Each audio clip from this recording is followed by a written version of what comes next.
가슴팍에서 눈빛이 여기 있습니다. 네, 구하기 쉽지 않은 티셔츠거든요. 안델과 굿즈로 딱 장만했습니다. 예, 감사합니다. 네. 안될과 굿즈 중에서 많은 분들이 부담스러워하시는 티셔츠 중에 하나예요. 원자력하는 입장에서 아인슈타인을 좋아할 수밖에 없죠. 그러니까요.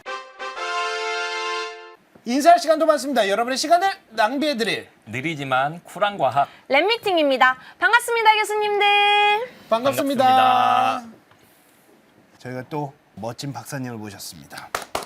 네, 안녕하십니까. 한국원자력연구원에 근무하는 조윤재입니다. 네. 예. 오늘은 핵융합인가요? 분열인가요? 딱히 따지자면 분열에 가까운데 오. 네, 또 그 내용은 아닙니다. 그죠? 엄밀히 얘기하면 분열이 맞긴 합니다. 네. 네. 엄밀히 얘기하면 분열이기는 한데 오늘 그 내용보다는 네. 오늘 좀 신기한 거 할 겁니다. 여러분들 그런 거 있잖아요. AR. AR? 왜 이렇게 눈 쓰는 거예요? 이렇게 메타 같은 데 보면 스마트 안경이고 뭐고 이렇게 하면은 또 가상의 세계가 펼쳐지지 않습니까? 네. 그 가상 원자로를 연구를 하고 계시는 박사님을 모셨습니다. 네. 원자력 연구소에서 어떤 연구를 하고 계시죠, 지금? 우선 제가 근무하는 부서 이름이 디지털 원자로 AI 연구센터입니다.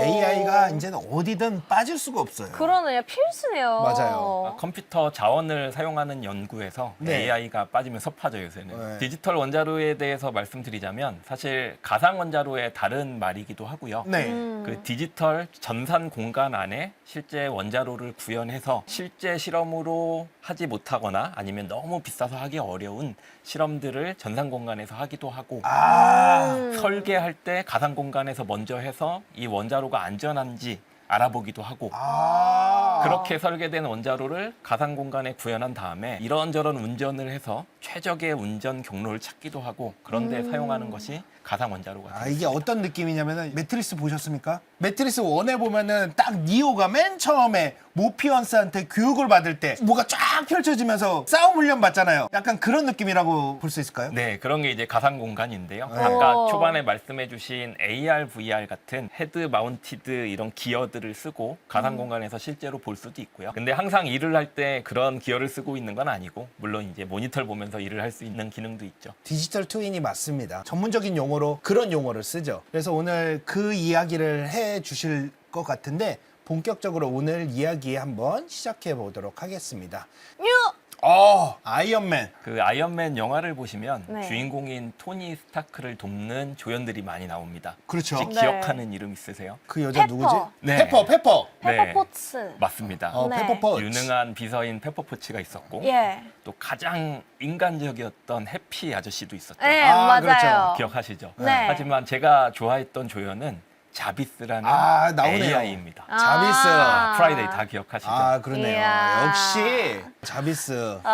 자비스 목소리 좋아요. 맞아요. 저도 되게 그 목소리 좋아했습니다. 자비스가 되게 다양하게 토니 스타크를 도와줬는데요. 네. 그 기능들 중에서 제가 제일 탐났던 기능은 딱 두 가지 정도가 있습니다. 그래요? 토니 스타크가 마크 넘버 2라는 새로운 수트를 만들고 네. 있습니다. 이게 3차원 홀로그램으로 설계한 마크 넘버 2를 띄운 상태에서 헬멧을 열어보기도 하고 불필요한 오. 부분을 없애기도 하고 이것도 다 자비스가 하는 거였나? 자비스가 당연히 도와주고 있는 장면입니다. 오. 네, 그래서 완성된 것들을 가상 공간 안에서 테스트도 해보죠. 실제로 어떤 마크 넘버 2 새로운 수트를 설계할 때 전산 공간 안에서 설계를 변경해 보기도 하고 그렇게 설계 변경된 애가 적절하게 작동하는지 실제 전산 공간 안에서 테스트도 해보는 네네. 그런 그림이 되겠습니다. 저희는 사실 모니터를 보거나 아니면 이런 기어를 사용한 상태에서 저런 작업을 하겠지만 저런 홀로그램 기술도 지금 개발이 되고 있잖아요. 근데 그렇죠. 아직 저 정도까지 이제 자유롭게 쓸 수 있기는 어렵기 때문에 헤드 마운트 디스플레이를 주로 사용할 생각입니다. 되게 좋아하는 부분인데 2, 30에 육박하는 수트가 자율적으로 운전하고 있죠. 자비스가 똑똑한 두뇌로서 이런 네. 자율 운전을 주관하고 있는 영상입니다. 단지 둥둥 떠 있는 화면만 보셔서 그런데 되게 어려운 전투도 수행하고 네. 사람을 구하기도 하고 복잡한 자율 운전을 다 주관을 하거든요. 네. 자비스에 제가 두 가지 기능을 영상을 통해서 말씀을 드렸는데요. 하나는 이제 설계를 돕는 기능, 그리고 하나는 운전을 돕는 기능이었습니다. 저는 이 두 가지 기능을 보면서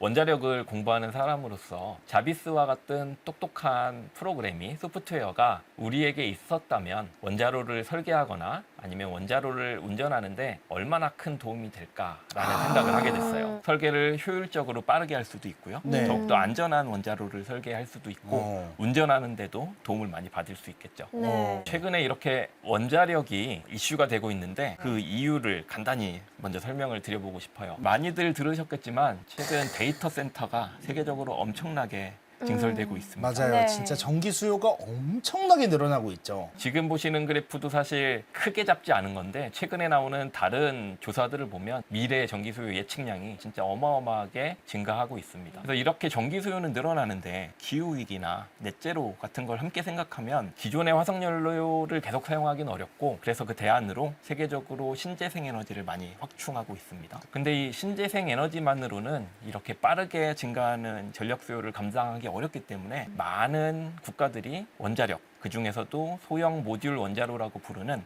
SMR에 집중을 하고 그렇죠. 있습니다. 맞아요. 정말 유명한 글로벌 대기업들이죠. MS나 오픈AI, 아마존, 구글, 메타와 같은 기업들이 SMR, 소형 모듈 원자로를 투자하거나 직접 만들기도 하는 등 SMR에 그래요? 관심이 굉장히 많습니다. 오. MS가 특히 유명하죠. 마이크로소프트는 워낙에 예전부터 SMR에 되게 큰 관심을 가지고 있었거든요. 맞습니다. 그래서 실제로 자기들 데이터 센터를 SMR 옆에 짓는다든지 해서 데이터 센터를 돌리기 위한 전력을 SMR로부터 공급받겠다라는 계획들을 세우고 있어요. SMR은 소형 모듈 원자로를 영어로 줄여 부르는 약어고요. 소형이라는 단어에 맞게 전력 생산량이 약 300메가와트 이하인 작은 원자로가 되겠습니다. 지금 우리나라에서 운전 중인 상용 원전이 대략 1000에서 혹은 1400메가와트 정도 되니까 그거에 비하면 한 4분의 1, 5분의 1 정도 되는 사이즈라고 볼 수 있겠네요. 네. 또 모듈이라는 건 공장에서 찍어내듯이 만들어낸다는 의미인데요. 기존의 원자로는 다 사이트에서 차근차근 만들어야 했다면 그렇죠. 소형 모듈 원자로는 좀 사이즈가 작아진 대신 네. 모듈형으로 만들어서 쭉 이동해서 설치만 하면 되기 때문에 공기를 줄일 수 있다는 장점도 있습니다. 네. 오. 현재 우리가 사용하는 원자로도 매우 안전하지만 소형 모듈 원자로는 더 안전성도 강화하는 방향으로 개발 중이고요. 무엇보다 중요한 것은 탄력 운전이 가능하다는 점입니다. 탄력 운전이 뭐 어떤 의미일까요? SMR이 꼭 갖춰야 하는 기능이 신재생 에너지와 공생, 상생할 수 있어야 한다는 그렇죠, 그렇죠. 점이에요. 네. 신재생 에너지의 단점을 하나 꼽자면 생각나는 단어가 혹시 있으세요? 날씨에 영향을 많이 받나? 맞습니다.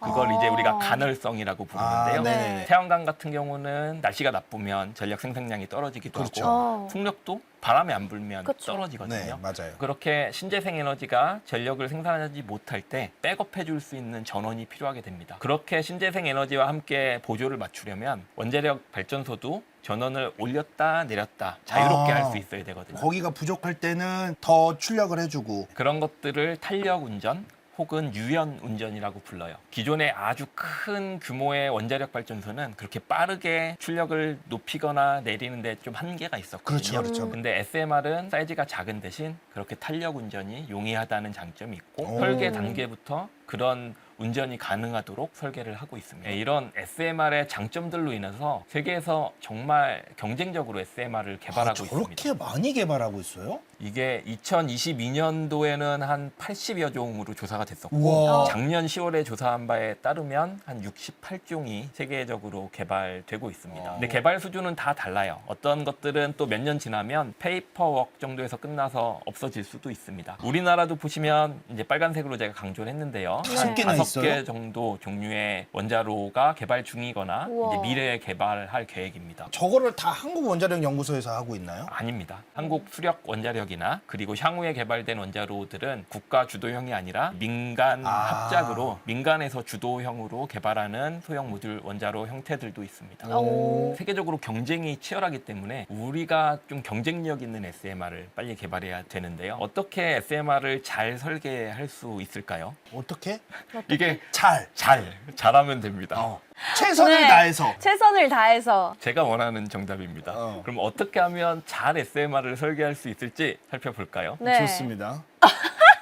이 그림을 보고 뭐가 이상한지 딱 알아보시겠죠? 좌측 그림을 보시면 네. 뭔가 설계 단계부터 단단히 잘못됐죠. 사실은 저 계단이 당연히 저 좌측 빨간 문 아래에 있어야겠죠. 그렇죠. 그렇게 네. 설계가 됐어야겠죠. 네. 우측에서 보신 그림은 사실 도면은 잘 그린 것 같아요. 근데 시공이 도면을 잘못 이해해서 엉망으로 됐죠. 이런 일이 발생하지 않으려면 작은 모형 같은 것들을 만들어서 미리 실험을 해보면 가장 좋을 거예요. 네. 예를 들어서 저런 배수구 같은 상황이면 작은 모형을 만들어서 물을 한번 흘려보고 물이 잘 내려가는지 테스트해보면 정말 좋겠죠. 그렇죠. 네. 근데 설계가 많이 변하고 모든 경우에 실험을 하면서 저런 걸 다 테스트해 볼 수는 없어요. 실험은 때로는 준비가 오래 걸리고 또 실험하는 사람들의 많은 노력과 인내가 필요하기도 합니다. 네. 어떤 실험은 어머나. 굉장히 비싸기도 합니다. 와. 또 보신 분들이 있으실 텐데요. 네. 지금 보시는 실험이 미국에서 수행된 실험이고 원자력 발전소의 원자로 건물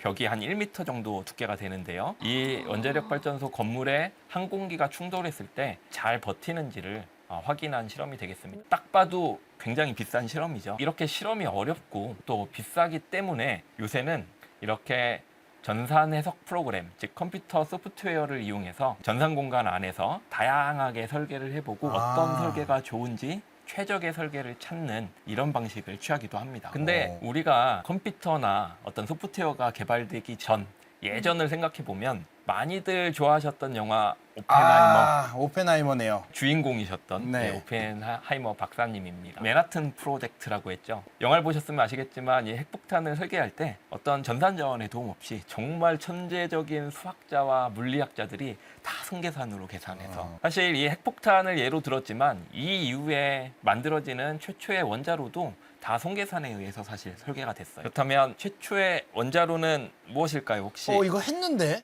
사실 우리가 보는 관점에 따라 최초의 원자로를 다음과 같이 시카고 파일, EBR1, shipping port로 이야기할 수 있습니다. 각각의 좀 차이점을 간단하게 말씀드리면 시카고 파일은 영화에서도 보셨다시피 처음으로 핵분열 연쇄 반응으로 임계점, 즉 출력이 유지될 수 있다는 걸 혹은 출력이 조절될 수 있다는 걸 보여준 최초의 실험용 원자로였어요. 네. 그게 1942년에 수행된 실험이었고요. EBR1은 그렇게 만들어진 핵분열 에너지로 처음으로 증기 발생기를 돌리고 발전기를 돌려서 전기를 생산하는 원자력 발전소입니다. 어. 그래서 EBR1이 아이다호라는 그 지역에 있는데요. 네. 네. 저 EBR1 바로 옆에 작은 아르코라는 마을에서 처음으로 전구에 불을 밝혔다고 합니다. 저도 작년에 다녀왔는데요. 네. 최초로 원자력 에너지로 전기를 생산한 마을이라고 딱 이정표가 달려 맞아요. 있습니다. 그리고 이 세 번째 최초의 원자로라고 보여드렸던 게 네. 쉬핑 포트라는 건데요. 우리가 현재 사용하는 대용량으로 전기를 생산해서 도시 같은 곳에 전기를 공급해주는 최초의 대규모 상업용 원자로의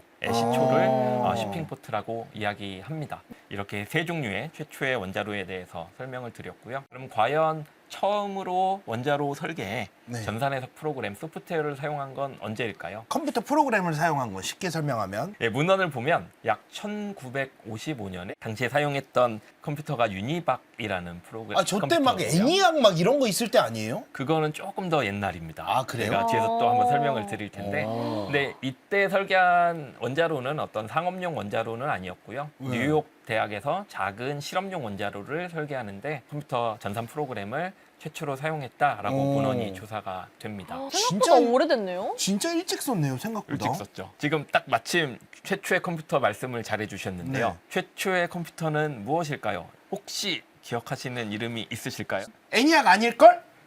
정답을 아시는 것 같습니다. 왜냐면은 오. 세계 최초의 컴퓨터가 저희 학교에 있어요. 오. 제가 공부하던 과 건물에 있어요. 사실은 제가 어렸을 때 교과서에서 애니악으로 배웠었습니다. 근데 다음 네. 사진을 보시면 애니악이 아, 그렇죠. 1943년 개발입니다. ABC는 그거보다 1년 앞선 1942년 개발입니다. 제가 눈으로 직접 보고 맨날 사진도 찍고 그랬던 거예요, 저거. 그래서 오. 사실 이 둘 중에 뭐가 세계 최초냐라는 네. 이 법정 다툼도 있었다는데요. 1973년에 미국 법원에서 이 ABC가 세계 최초의 컴퓨터다라고 딱 판결이 나면서 지금 이제 공인된 컴퓨터가 ABC가 되겠습니다. 와. 그 다음에 하나 또 소개해드리고 싶은 오래된 컴퓨터가 있습니다. 이 뒤에 보이는 컴퓨터가 1945년에 개발된 에드박이라는 컴퓨터입니다. 에드박을 굳이 말씀드린 이유가 이 컴퓨터를 되게 유명하신 분이 개발했어요. 아까 사진에서 우측에 보이셨던 이분 혹시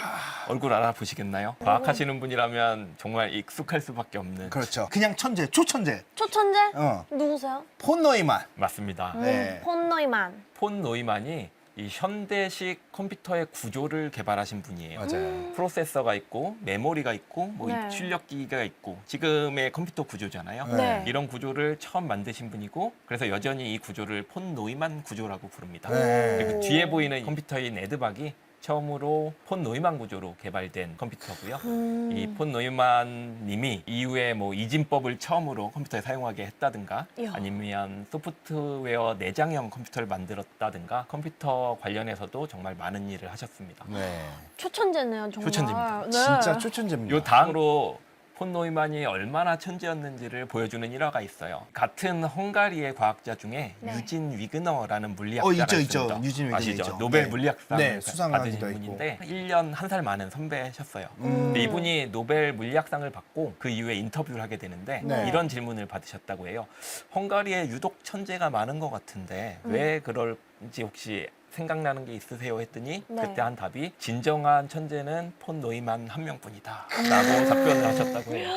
야. 우와. 그 본인도 엄청난 천재실 텐데 네. 본인도 폰 노이만을 보면서 약간 저 사람이 진짜 천재구나 라고 느꼈다는 거예요. 내가 아는 천재는 폰 노이만이 유일하다. 이렇게 최초의 컴퓨터부터 차근차근 발전하는 컴퓨터는 이후로도 쭉 발전을 합니다. 컴퓨터 발전 관련하면 우리가 아는 용어가 딱 하나 있어요. 한 번쯤은 다들 들어보셨을 무어의 법칙. 컴퓨터 칩의 성능을 트랜지스터의 집적도라고 하는데요. 이 네. 트랜지스터 집적도가 2년마다 한 2배씩 증가한다라는 음. 법칙이 되겠습니다. 맞아요. 좌측에 인텔에서 나온 그림인데요. 지난 50년 동안 트랜지스터 수가 대략 한 4, 5천 개, 6천 개의 수준에서 50년 후에는 약 178억 개까지 와. 증가했다는 걸 알 수 있어요. 그리고 우측에 있는 메모리 크기를 봐도요. 9년 사이에 1000배, 128메가바이트에서 128 기가바이트로 똑같은 와. 사이즈지만 1000배 늘어난 걸 볼 수 있죠. 이 무어의 법칙이 한동안 잘 맞았었는데요. 대략 한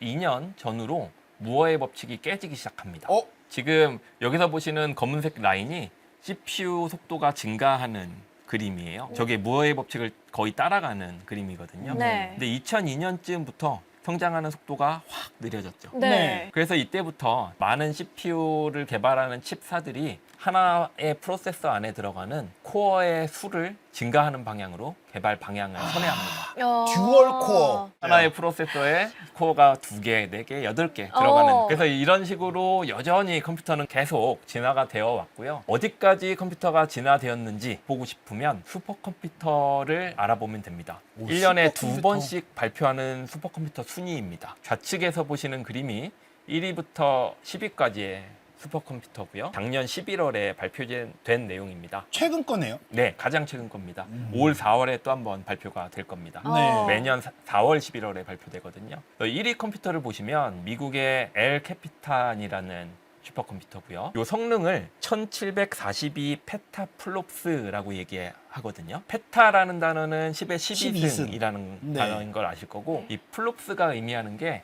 1초에 1회 연산할 수 있는 능력을 얘기하거든요. 그러면 1742 페타플롭스라고 하면 1초에 174경번 계산을 할 수 있다는 겁니다.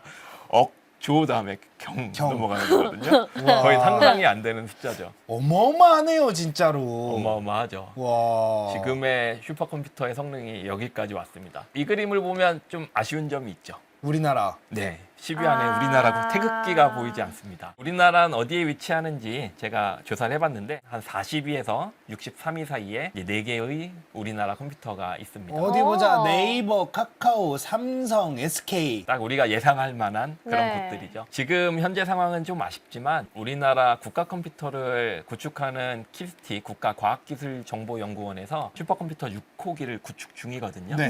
그게 구축되면 아마 10위권 안에 태극기가 그려질 알려질 수 있을 거라고 진짜로? 예, 기대하고 있습니다. 이야. SMR로부터 시작해서 컴퓨터의 역사까지 너무 많은 이야기를 드린 것 같아서 잠깐 요약을 1분 동안만 하고 넘어가도록 하겠습니다. 네. 전력 소요 급증으로 인해서 SMR이 대두되고 있다라고 말씀을 드렸고 그렇죠. 세계적인 경쟁이 치열하기 때문에 우리가 좋은 SMR을 잘 설계해야 된다. 이런 설계에 슈퍼컴퓨터 등의 컴퓨터 자원을 활용할 수도 있는 상황이 됐다라는 것까지 컴퓨터 역사를 통해서 짧게 소개를 드렸습니다. 네, 네. 좋은 SMR을 설계하기 위해서는 좋은 성능의 컴퓨터가 필요하다. 그래서 컴퓨터 성능이 어떻게 발전해 왔는지까지 봤죠. 그러면 이런 상황에서 국내 상황을 가지고 예시를 들어볼까요? 좌측 상단에 보시는 게 우리나라의 최초! 1호 원자력 발전소 네, 고리 고리 1호. 1호기. 지금은 와. 퇴역했습니다. 네. 어머. 지금은 셧다운 했죠. 문제가 있는 건 아니고요. 아이고, 이제 정상적으로 수명이 다 했죠. 수명이 다 돼서 퇴역을 했습니다. 이게 71년도부터 건설을 시작해서 와, 이게 설계된 건 미국에서 1960년대에 설계가 됐어요. 66년 정도 당시에 사용했던 컴퓨터를 보면 IBM 360이라고 하는 정도의 컴퓨터고요. 이게 대략 플롭스 단위로 하면 한 10,000 단위 오더일 거예요. 슈퍼컴퓨터로 생각하면 한 억배 이상 성능이 낮은 그런 컴퓨터겠죠. 그렇기 때문에 당시에 설계에 사용했던 컴퓨터 소프트웨어는 우측 상단 그림에 나왔었는데 대략 원자로 전체를 한 3개 정도 구역으로만 나눠서 매우 단순하게 구분해서 해석을 했다라고 알려지고 있습니다. 1960년대 당시에는 이런 정도의 소프트웨어를 가지고 우리가 설계를 했다면 지금 우리가 개발해야 되는 SMR은 그러니까 아까 제가 소개해드렸던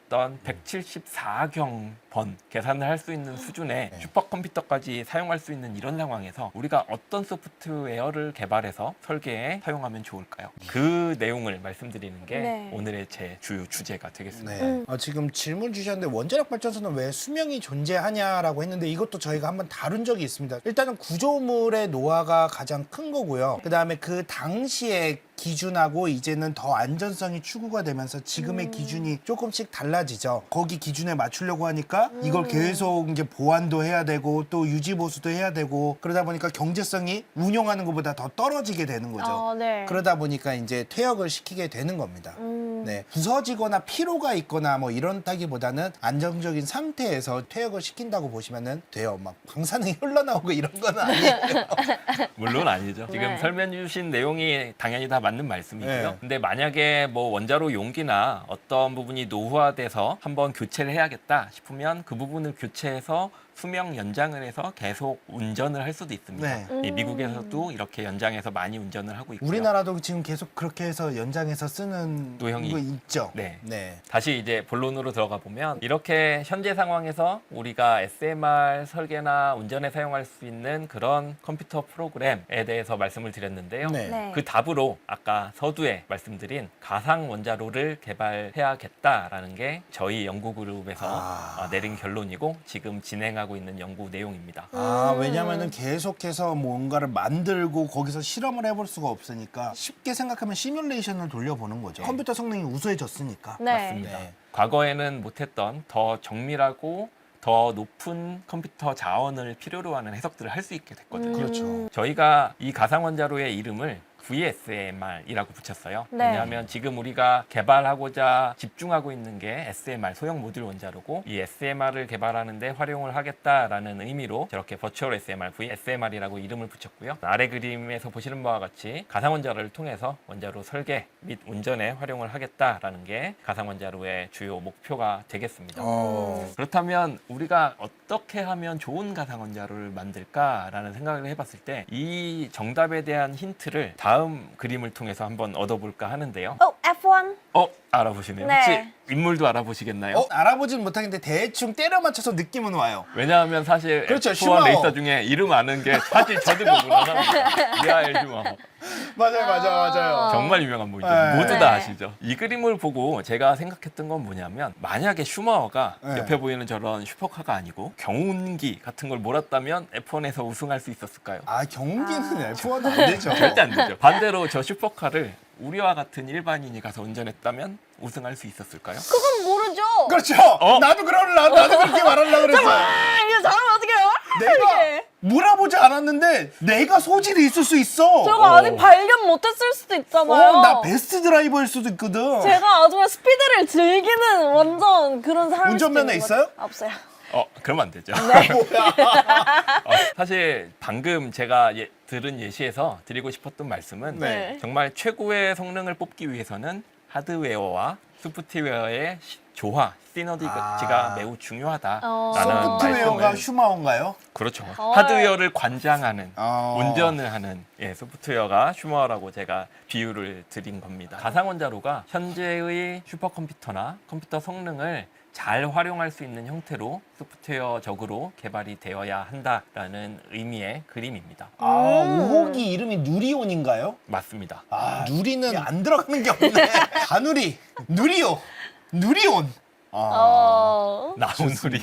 나오누리. 나우누리. 네, 다음 그림 맞아 보시면 가상원자로가 이제 네. 소프트웨어, 컴퓨터 프로그램이라고 말씀을 드렸는데 사실은 이제 여러 소프트웨어가 통합적으로 들어있는 소프트웨어 패키지 형태입니다. 이 안에 포함되어 있는 소프트웨어를 조금 구분해서 설명을 드리려고 합니다. 우선 이 원자로 설계 등에 활용하기 위해서는 네. 다양한 소프트웨어들이 필요한데요. 먼저 첫 번째 노시만에서 핵 분열에 의해서 나오는 출력, 즉 에너지를 계산하기 위해서는 중성자 거동을 해석할 수 있는 기능이 있어야 합니다. 우리가 이걸 중성자 동력학 프로그램 소프트웨어라고 이야기를 하고요. 그렇죠. 네. 사실은 이제 저 핵 분열이 일어나려면은 중성자가 움직이는 양이라든지 속도라든지 이런 게 매우 중요하거든요. 네. 이런 것들을 다 조절을 해야 되는 게 저 중성자 동력학이겠죠. 맞습니다. 네. 두 번째로 중요한 게 이제 그림에서 두 번째, 세 번째로 나온 건데요. 열 유체를 해석해야 됩니다. 즉, 뭐 유체라고 하면 물이 될 수도 있고 녹은 금속이 될 수도 있지만 우선은 이야기를 쉽게 하기 위해서 물이라고 제가 그냥 가정을 해볼게요. 플라즈마 같은 건가요? 플라즈마도 유체 성질을 띠고 있는데 네. 엄밀히는 액상, 즉 유체라고 이야기하진 않습니다. 제4의 이제 성질을 띠는 형상이고요. 열 유체라고 하면 제가 방금 예시를 든 것처럼 쉽게 물을 생각하시는 게 네. 좋아요. 그래서 유체의 거동을 또 잘 해석을 해야 됩니다. 그 이외에 해결료도 해석해야 되고 네. 열 구조물, 수화, 화학 등도 해석을 해야 되는데 네. 우선 오늘은 제가 앞서 소개드린 세 개 중성자 동력학과 그리고 연료체 중에서도 3차원으로 해석하는 분야 그리고 1차원으로 빠르게 해석하는 분야 이렇게 세 개를 특징지어서 설명을 드려보려고 합니다. 인사할 시간도 많습니다. 여러분의 시간을 낭비해드릴 느리지만 쿨한 과학 랩미팅이었습니다. 감사합니다, 교수님들. 감사합니다. 감사합니다.